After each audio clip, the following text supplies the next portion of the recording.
Aleluia. Cumprimento novamente a igreja com a paz do Senhor, amém?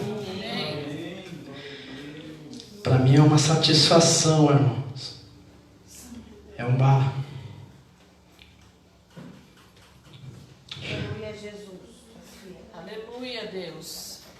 Glória. Espírito Santo. Falo para os irmãos, quando eu subo nesse altar, eu não consigo ficar normal, como se eu estivesse em qualquer lugar. Eu sinto o temor de Deus sobre a minha vida. E falar de Jesus para mim nesta noite, dia de ceia, para mim é um motivo de muita alegria.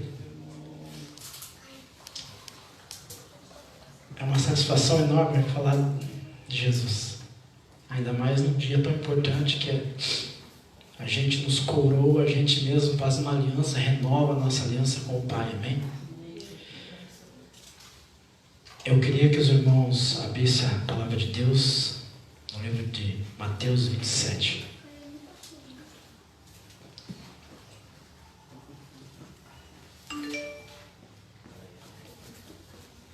Aleluia. Mateus 27. Nós vamos ler do 38 ao 40, amém? Quem achou diz glória a Deus. Quem não achou diz espera um pouquinho que a gente espera. Olha aí, ó.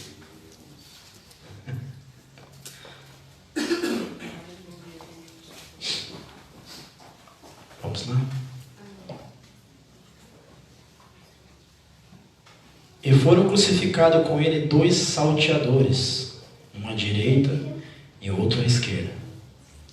E os que passavam blasfemavam dele, meneando a cabeça, ou seja, balançando a cabeça e dizendo: Tu, que destrói o templo, em 3 dias e reedifica, salva-te a ti mesmo. Se és filho de Deus, desce dessa cruz. Amém? Pode se sentar, irmãos. Glória a Deus. Aleluia.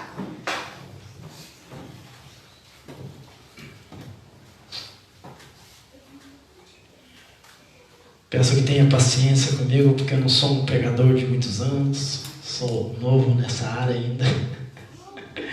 Então tudo que eu falo, eu estudo a semana toda. Mas eu escrevo, porque eu sou cabeça dura, então eu sou esquecido. Amém? Mas Deus vai falar com a gente nessa noite, amém? Jesus tem uma palavra poderosa para nós. Amém? Deixa eu terminar, deixa eu abrir aqui novamente, que eu acabei fechando. Oh Deus, de poder e glória, Jesus.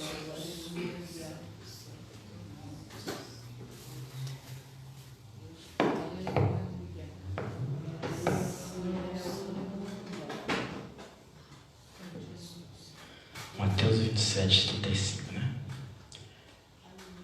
Então, algumas profecias de Jesus ia se cumprindo, né? No livro de Isaías, ele é o profeta messiânico, né? Então, toda a profecia que Isaías já apontava para Jesus, confirmando que ele era o Messias. E o que é o Messias? Messias é o Filho de Deus, enviado de Deus, mas embora os judeus o rejeitaram, a palavra de Deus diz que Jesus veio para eles, e eles o rejeitaram. Embora muitos dos judeus creram nele e aceitaram como seu Salvador, então os judeus, no ano de 2022, né, Jesus veio e zerou esse calendário, né? Então os judeus estão muito mais, o calendário judaico é muito mais à frente, né? Mas quando Jesus veio na Terra, ele zerou esse calendário. Por isso que nós estamos no ano de 2022, que é o ano que nós estamos. Então o ano mudou, o calendário mudou porque Cristo mudou. Cristo zerou o calendário. Então o calendário era antes de Cristo e agora depois de Cristo. Amém? Mas alguns dos judeus, então aguardando o Messias, estão aguardando o Messias, porque eles não aceitaram, porque Jesus fosse o Salvador do mundo. Eles não aceitavam isso. Por quê? Porque Porque eles imaginavam que Jesus ia vir num palácio, sentar num trono, e reinar como reinou Herodes, por exemplo, né? Como Davi, os grandes reis, como Pilatos, esses homens de autoridades que estavam em palácios. Mas Jesus nasceu numa manjedoura e eles não aceitavam isso, né? Eles falavam: como que pode o Salvador do mundo vir de um lugar tão simples? Mas ele veio para confundir os sábios, né? Os que se achavam sábios. Ele veio para quebrar princípios e as falsas doutrinas. Mas aqueles que entendem que ele é o Messias, eles começaram a viver toda essa bênção espiritual que vem sobre eles. Porque a Bíblia fala que Jesus veio para os judeus, mas eles os rejeitaram. A Bíblia diz que o Jesus é o pão vivo que desceu do céu. Pão é feito aonde, irmãos? Aonde que é feito o pão? Na padaria, no forno? Então, Belém era a casa do pão. Olha a coincidência, né? Casa do pão. Será que é por isso que Jesus disse: eu sou o pão da vida? Eu sou o pão vivo que veio do céu. Ele é o pão vivo. Ele nasceu em Belém. Aonde nasce o pão? Na casa do pão. Então ele é o pão vivo que veio. Amém? Aleluia. Não é uma mera coincidência a palavra de Deus. A Bíblia diz que aqueles que o aceitaram, Jesus virou o Deus deles, que somos nós, né? Então Jesus não veio para nós porque éramos pecadores. Nós não éramos merecedores, éramos desviados, perdidos, mas o amor de Cristo nos resgatou e nos alcançou através de Jesus, né? Mateus 27, 36 ao 41. Eu vou ler aqui. Glória a Deus.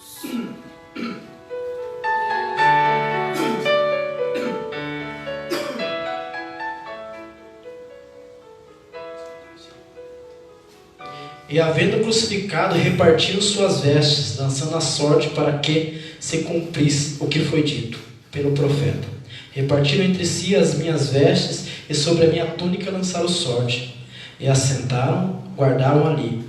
E por cima da sua cabeça puseram a escrita, a sua acusação: este rei dos judeus.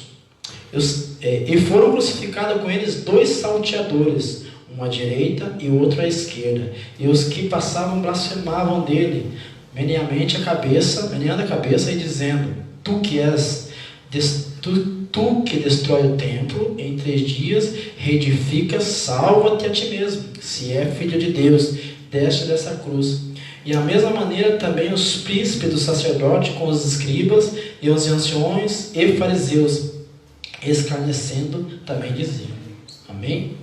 O templo demora-se anos para construir, né? Para ser construído. Tem ali em Jerusalém uma parte do templo de Salomão, que é o Muro das Lamentações. Foi o que sobrou do templo. Então o templo demora anos para ser construído. Aquele templo foi destruído. Então Jesus ele vinha pregando que o templo iria ser destruído e que em 3 dias o templo ia ser reerguido novamente. O povo ficou maluco com isso, né? O povo ficou maluco e falava: como pode derrubar o templo e erguer em 3 dias? Este Jesus aí está blasfemando. Esse Jesus é um pecador, está dizendo que é Deus. Isso é heresia. Olha que loucura, né? Mas só que Jesus não estava falando do templo de Salomão. Jesus estava falando dele próprio. Ele estava falando que ele estava sendo destruído na cruz do Calvário, mas que no 3º dia ele ressuscitaria e o templo ia ser erguido novamente, reerguido. Então na sexta-feira Jesus morreu por nós. Isso era sexta-feira. E o pessoal olhava para cima e dizia: o que o cara está fazendo aí? Esse cara é louco. Zombaram de Jesus. Mas escute isso. A Bíblia diz que Jesus na cruz, ele ia se manifestar o amor. Jesus na cruz com dor, sofrendo, e mesmo assim ele manifesta o amor. Porque Jesus, ele não tem amor. Ele é o verdadeiro amor. Amém? Então Jesus na cruz, ele começa a receber toda a nossa carga, todo o pecado, toda a enfermidade, toda a opressão é lançada sobre Jesus na cruz. Ele começa a ser pressionado por aquela opressão. Todas as doenças que havia de existir e as que já existem hoje, se alguma doença que ainda não existe, que ainda vai existir, já estava sobre ele. Já estava. Jesus recebeu, por exemplo, o câncer, Jesus recebeu a AIDS, a depressão, Jesus recebeu a lepra, todas as doenças que existem, todas as doenças. Tudo que havia de doença e de enfermidade, todo mundo, o que ainda há de vir, né, de todo mundo, estava em Jesus. Até aquelas que nós não conhecemos, já estavam sobre Jesus.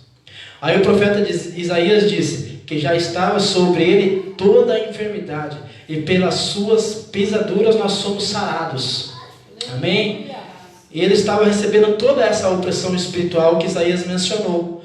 E a enfermidade, a opressão, o câncer, a AIDS, a opressão, a depressão. Imagina tudo que estava em você um dia, pressão alta, alergia, coceira, qualquer tipo de doença. Você imagina, estava sobre ele. E quando nós aceitamos a morte de Cristo, nós aceitamos o sacrifício vivo e puro e pleno, um sacrifício completo de Jesus para nós.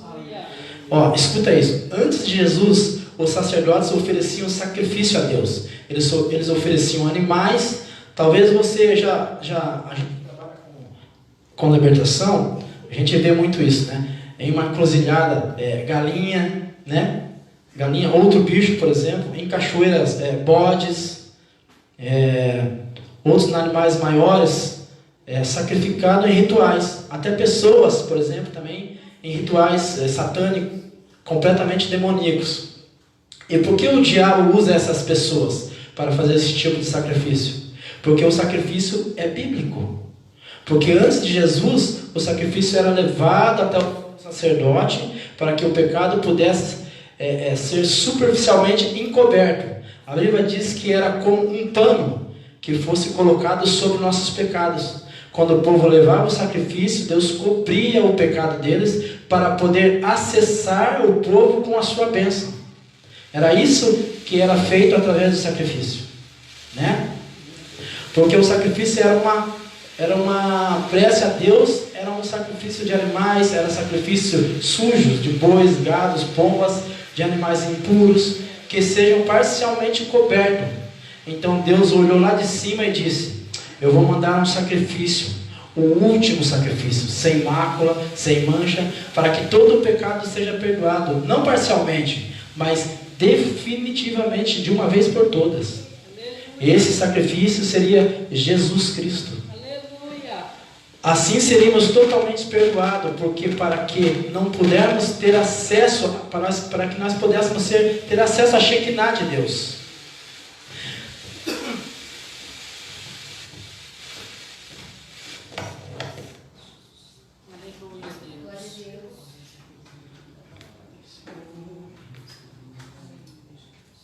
Aleluia, glória a Deus.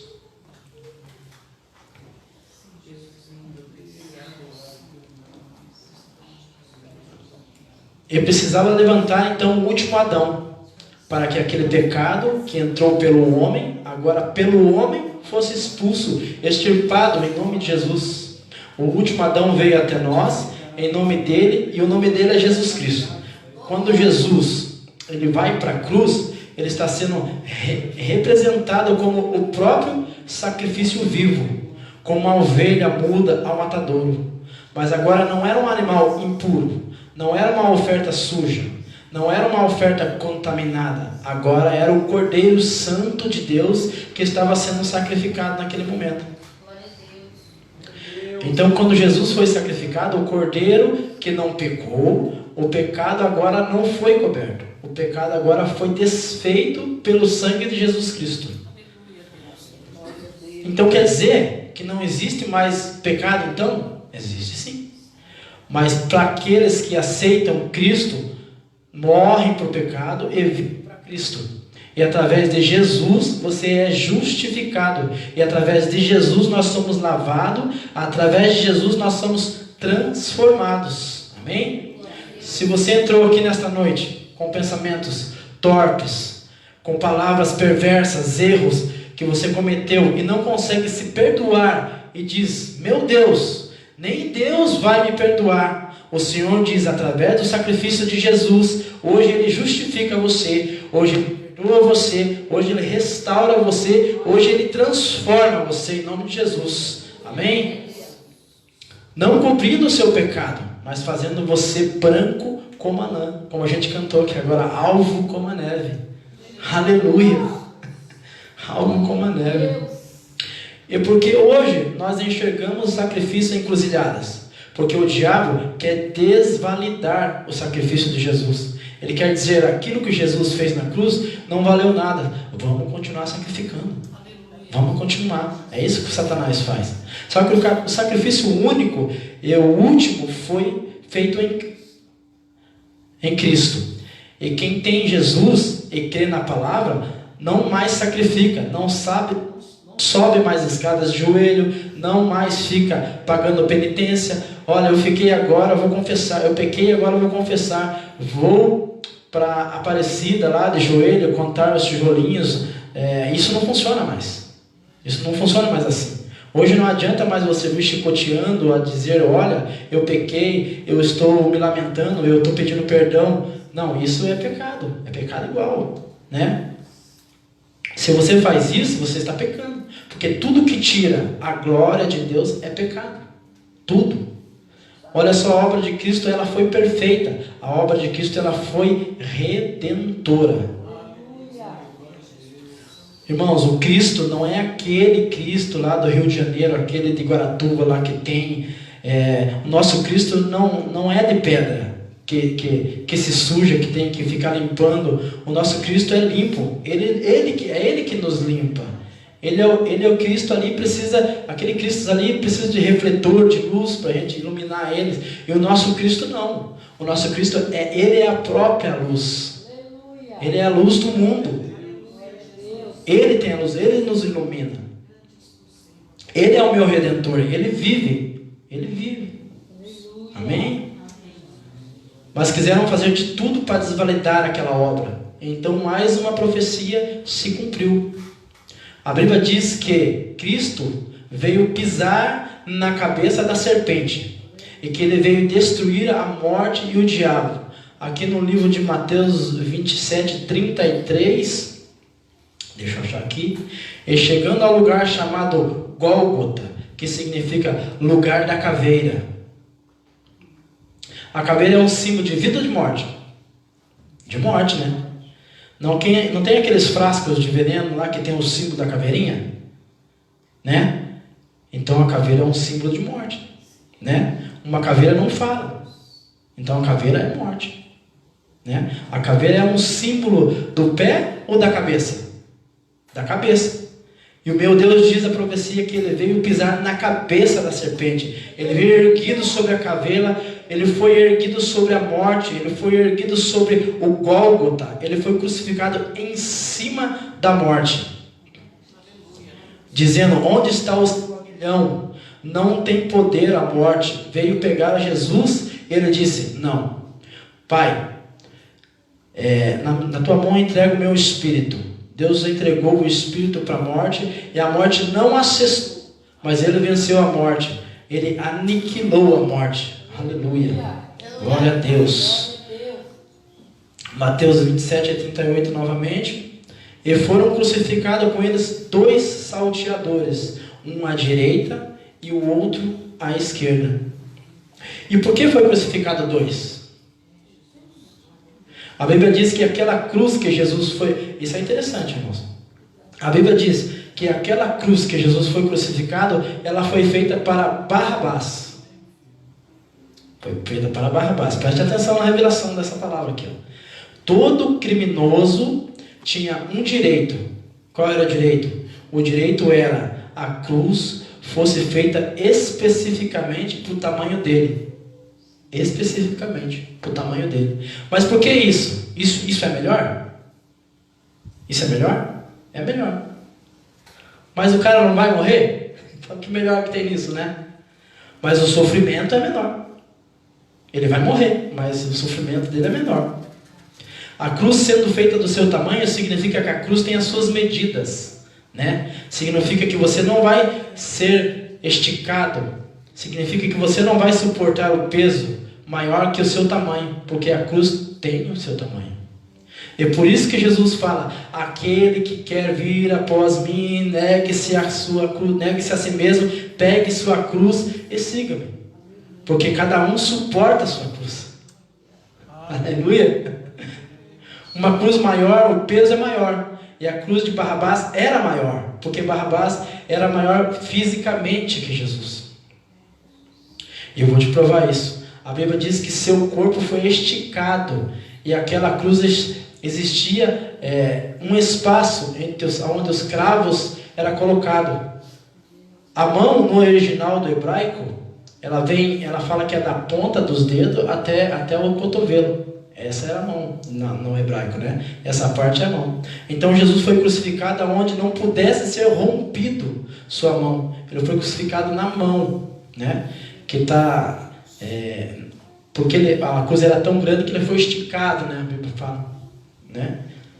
Jesus foi crucificado, ele foi esticado para que pudesse ser alcançado o furo do cravo.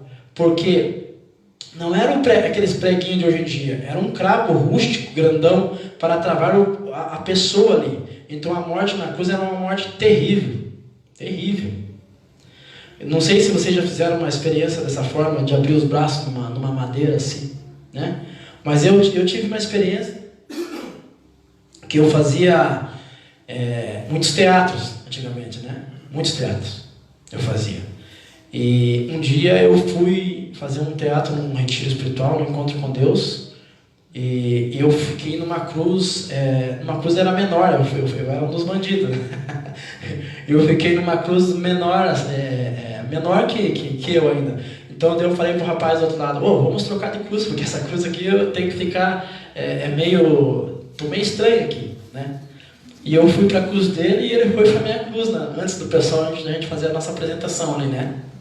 Aí, só que eu fiquei numa cruz grande. A dele era maior ainda, não conseguia ficar na onde que amarrava as cordas, assim, né? E eu tinha que ficar na pontinha dos pés, assim. E foi terrível, porque até a gente ensaiar ali, até o pessoal chegar para a gente fazer a apresentação, meu Deus, foi terrível para mim, porque eu tinha que me esticar e ficar na pontinha do pé. Aquilo foi cansando, foi me dando falta de ar, porque parece que meus pulmões fechavam assim, e foi terrível isso aí, sabe? Então essa é uma grande mostra que Jesus fez por nós, assim, olha, ser cravado naquela cruz, né?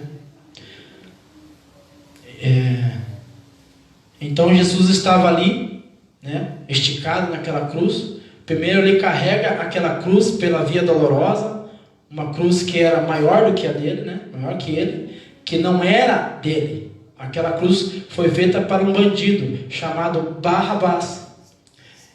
E eles foram levados a Pilatos, representando diante do povo, da multidão, mas a multidão condenou ele. A multidão condenava ele. Então ele faz uma pergunta para o povo: Cristo ou Barrabás para ser solto? E o povo diz: liberta Barrabás. E o que Pilato faz? Lava as mãos, dizendo: eu me isento dessa responsabilidade. Eu não estou crucificando, são vocês. E assim a voz do povo é a voz de Deus. E o povo então crucifica. Pilato lava as mãos naquela noite. Mas escute uma coisa, irmãos: sempre que você tiver a oportunidade para falar para alguém que ela está errada, não lave suas mãos. Não fique calado. Porque é o mesmo pecado que você está cometendo. Porque pecar não é só fazer a coisa... Porque não pecar não é só fazer a coisa errada. Pecar é deixar de fazer a certa também. Isso também é pecado. Amém? Diga para o seu irmão: não deixe de fazer a coisa certa. Aquela pessoa lá estava meio assim. Ela deixa do nada a ver com ela mesma. Eu não vou varrer aqui porque não é para mim, né? As pessoas falam isso. Eu não vou arrumar as cadeiras aqui porque não é para mim também, né? Eu não vou limpar o banheiro lá porque não é para mim, não é o que eu vou usar. Pecado é pecado.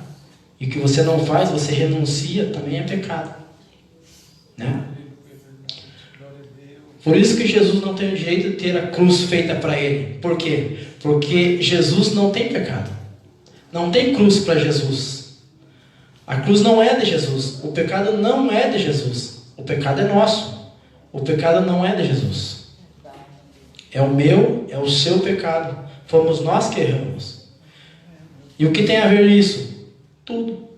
Preste atenção agora aqui, ó. Quer ver? A palavra Bar significa o quê? Filho. Né? Exemplo.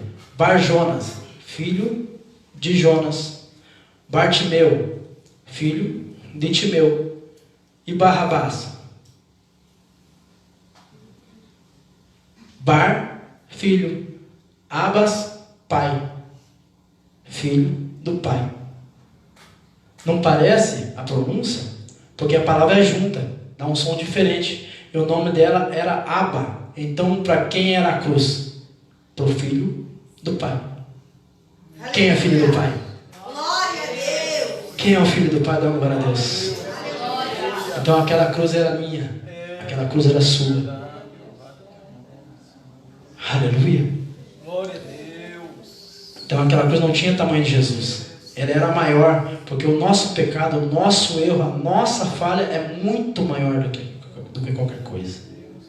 Mas Jesus se estica, Ele se doa, Jesus ocupa na cruz, a cruz do Filho do Pai, para dizer, eu vou no seu lugar, eu vou perdoar os seus pecados, eu vou sanar as suas dores, eu vou restaurar a sua vida, eu vou restaurar a sua casa, através da morte, eu hoje assumo a sua cruz, o pecado que você cometeu, eu vou receber por você, eu vou morrer por você.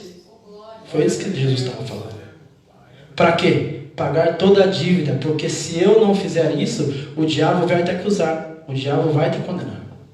Então Jesus pagou a nossa dívida, né? A Bíblia diz que Deus é o juiz e o Jesus é nosso advogado, aleluia. E é por isso que o nome dele é amor. Quem é que dá sua vida por amor ao outro? Quem é que entrega a si mesmo por amor ao próximo? Se não for por amor. João 3,16, né? Deus amou o mundo de tal maneira que deu seu Filho unigênito, para que todo aquele que nele crê não pereça, mas tenha vida eterna. Quem crê em Jesus, quem crê, glória a Deus, aleluia.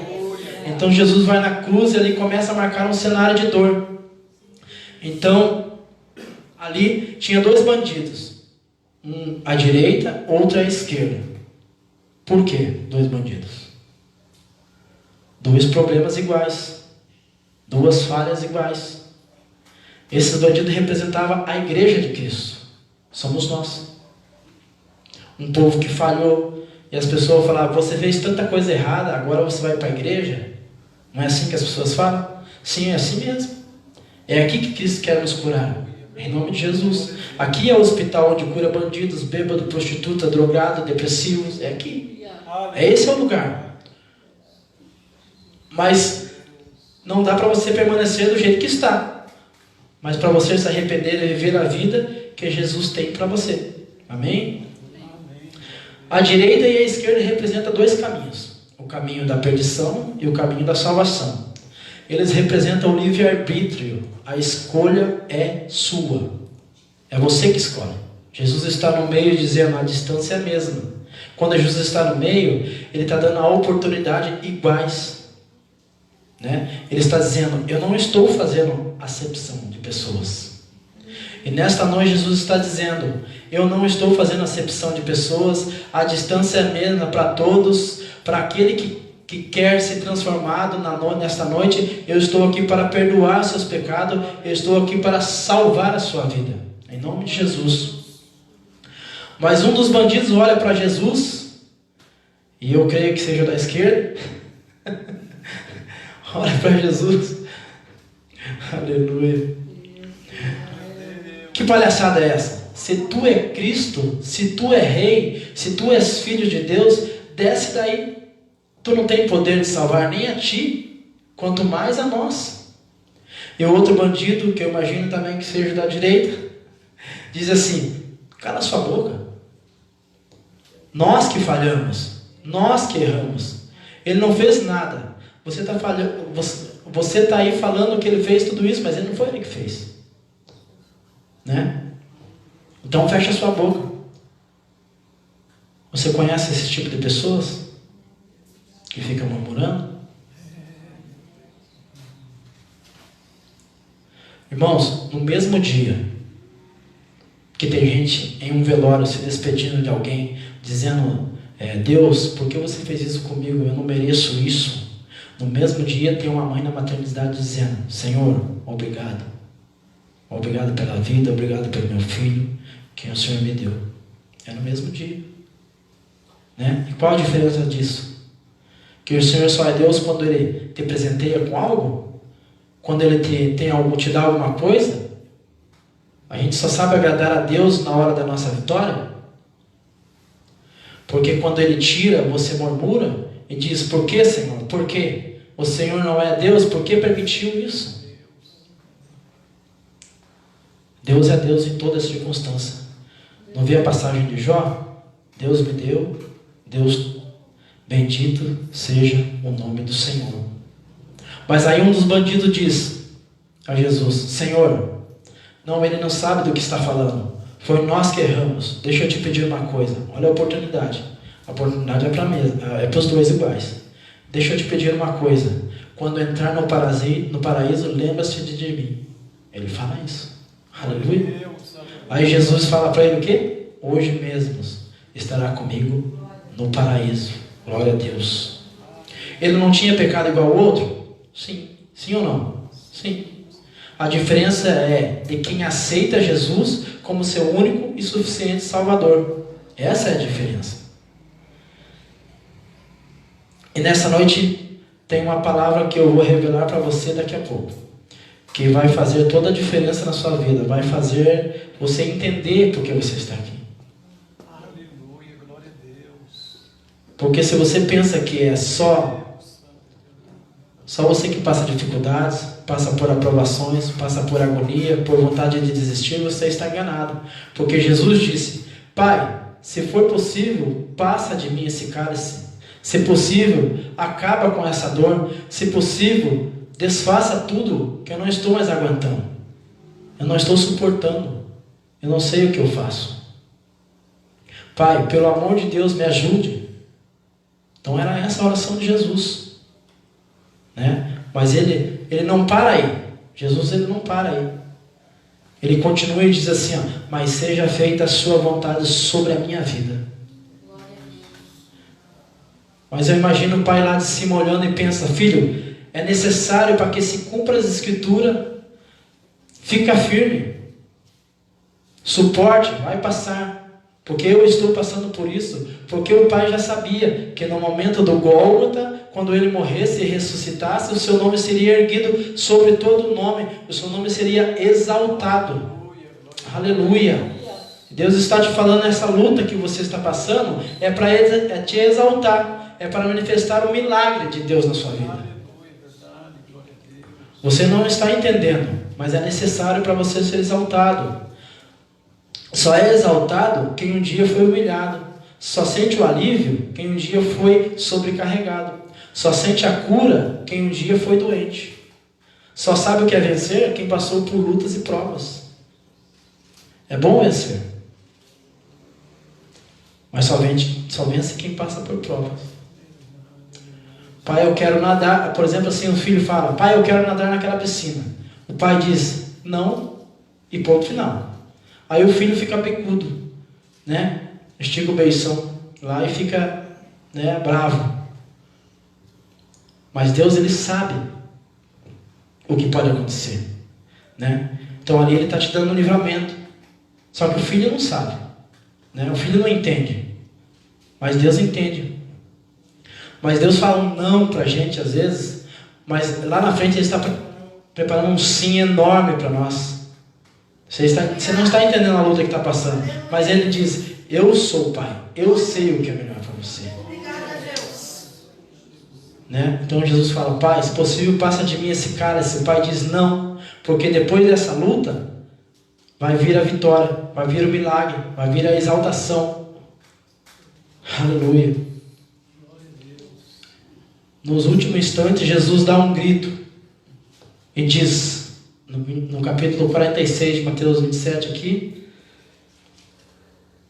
e perto da hora nona, exclamou Jesus em alta voz, dizendo: Eli, Eli, lama sabachthani, isto é, Deus meu, por que me desamparastes?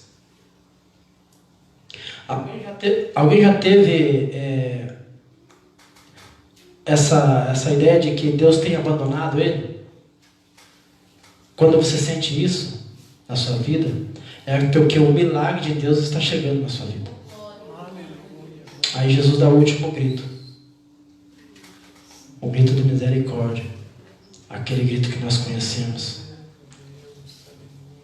Jesus diz: está consumado. Sabe o que é isso, irmãos? Ele disse: está pago. Eu paguei a sua dívida, eu paguei os seus pecados, eu paguei as suas dificuldades, eu paguei as acusações, eu paguei tudo aquilo que você devia. Então está consumado. Nessa noite eu paguei, eu quitei todas as suas acusações. Não existe mais dívida contra você. Pela morte da cruz ele quita toda a dívida.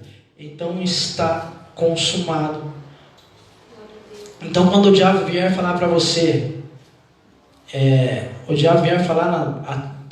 você diz: está pago. O Senhor pagou por você. Amém? Glória a Deus. Aplauda o Senhor nessa noite, irmão, por essa palavra. Glória a Deus. Aleluia.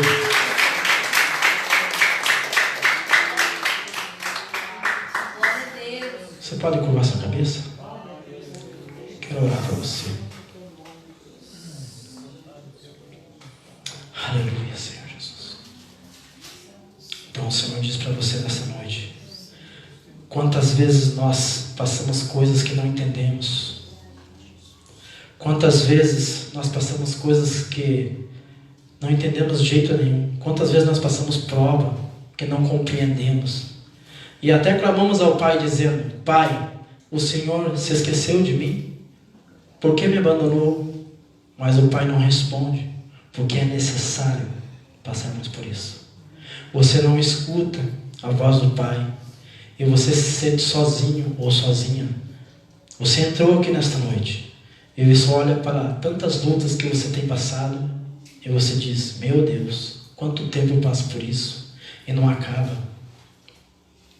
E Jesus está dizendo hoje: está consumado. Hoje eu quito toda a sua dívida.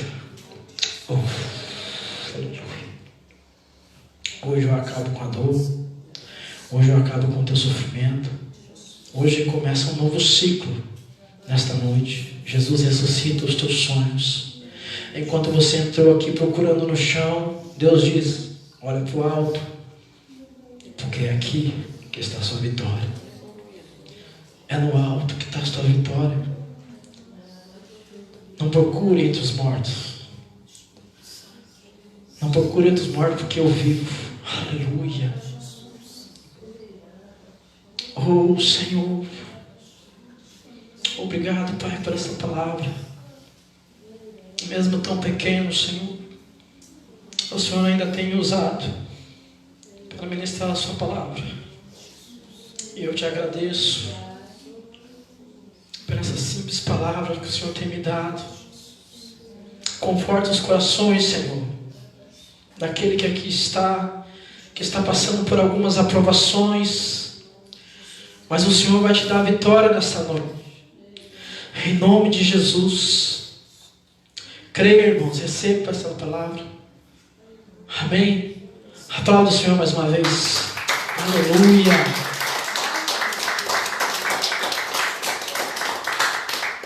Glória a Deus. Aleluia. Que palavra gloriosa, né, irmãos, nesta noite. Vamos colocar de pé. Vamos agradecer ao Senhor por esse culto maravilhoso, né? Aleluia. E dando-nos aviso, amanhã nós temos a tarde da libertação. Louvado seja Deus. E na quarta-feira nós estamos aqui com a grande campanha, né, da família. em nome de Jesus. Senhor meu Deus, meu Pai, mais uma vez, Senhor, diante de Ti, Senhor amado, Pai querido, nós Te agradecemos, Senhor, Pai querido, por esta palavra maravilhosa, por ter falado em nosso coração. Pai querido, para o Senhor Jesus querido usar o Teu Filho e lançar essa semente, Pai querido, esse temor, Senhor amado, Pai querido, esse desejo, Senhor, de estar na Tua presença, esse desejo de Te servir, Senhor, e saber que o Senhor, Pai querido, é um Deus, Senhor, que está com seus braços abertos, Senhor, para receber, Senhor Jesus querido, os seus pequeninos. Muito obrigada, Jesus, por mais esse dia. Por mais, Senhor Jesus querido, esse início de semana, Pai. Por nós, Senhor Jesus querido, ter saúde e força e começar a semana já adorando a Ti. Porque nós sabemos, Senhor Jesus querido, que o domingo, Senhor, é o primeiro dia da semana. É o primeiro dia, Senhor Jesus querido, que nós estamos entregando diante do Teu altar. Todos os restantes dos dias, Senhor, que iremos passar, Pai. Muito obrigada, Senhor. Pai querido, nós Te louvamos e Te bendizemos. Em nome de Jesus. Se Deus é por nós, quem será contra nós? Agindo Deus, quem impedirá? Ninguém. Encerrado em nome de Jesus. Amém.